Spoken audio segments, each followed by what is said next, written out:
好啦，咁好快嚟到行程嘅最後一天啦。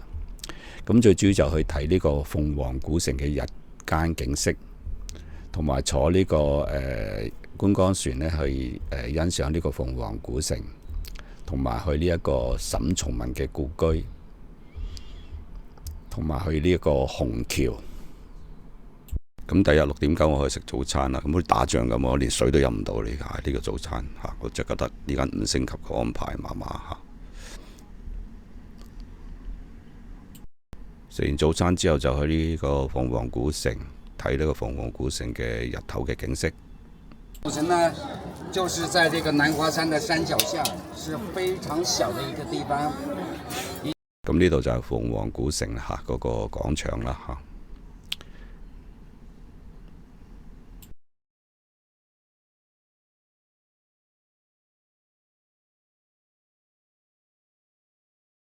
咁呢就有啲古城嗰個啲街道啦嚇，咁我拍咗俾大家睇睇，大家慢睇睇啦，都冇咩特別啊，我覺得就嚇。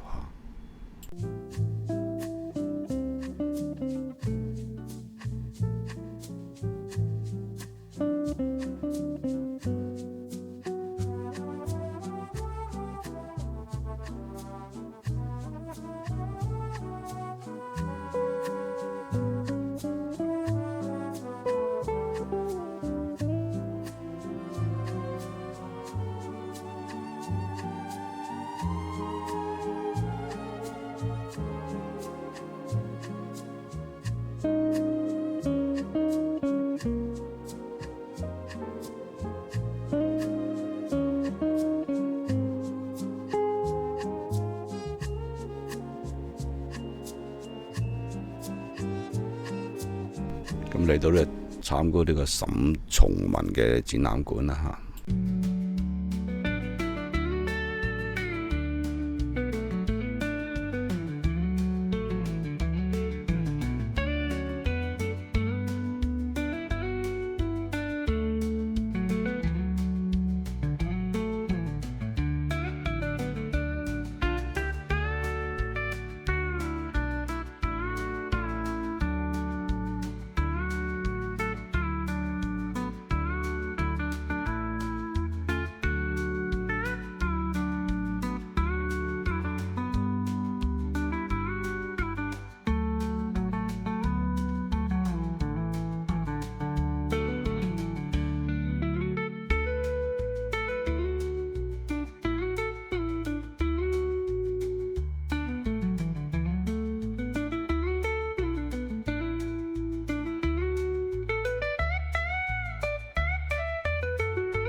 咁跟住就會去睇一條古城牆啦。咁呢度話係一個保存最完整嘅一段城牆啦嚇。咁我哋會而家就嚟到呢個城門嘅下嘅左手邊，咁我哋會上呢個城牆睇下啦。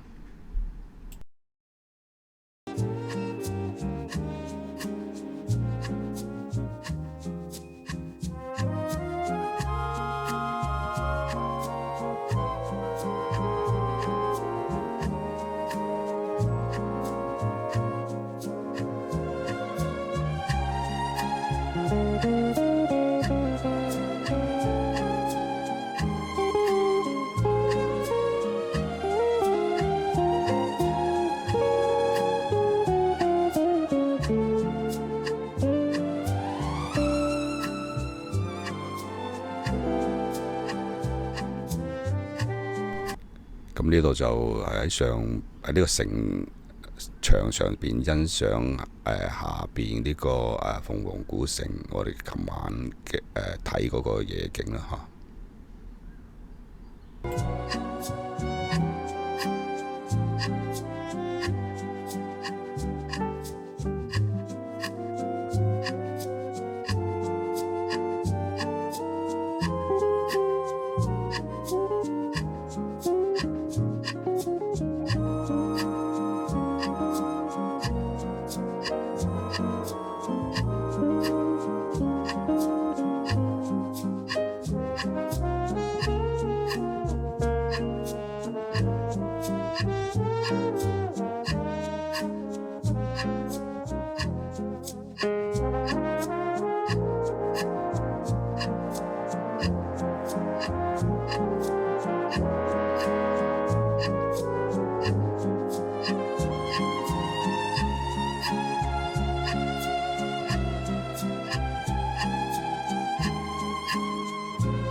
咁我哋喺呢度北門嘅碼頭坐呢啲船去欣賞呢條沱江啦。咁呢條沱江下邊呢，就都唔係水唔係好深，就有好多水草啦。條江都有覺得可能俾人污染咗嚇，咁唔係咁觀感上唔係覺得咁靚咯嚇。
设计的第一张生肖邮票猴票，它当时正为他养的猴子病过而难过，所以就为它为原型设计的这枚邮票。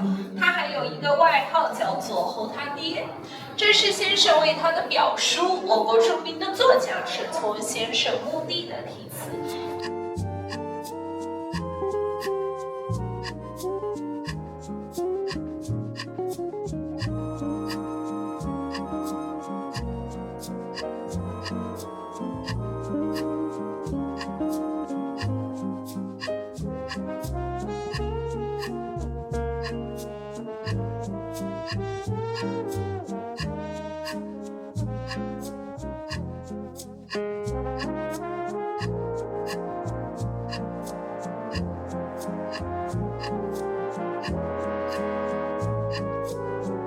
最後就喺呢個鳳凰古城食埋個午餐，咁大概食到1點鐘之後呢，就坐呢個旅遊巴去呢個鳳凰古城站，坐4點14分嘅高鐵返呢個香港啦。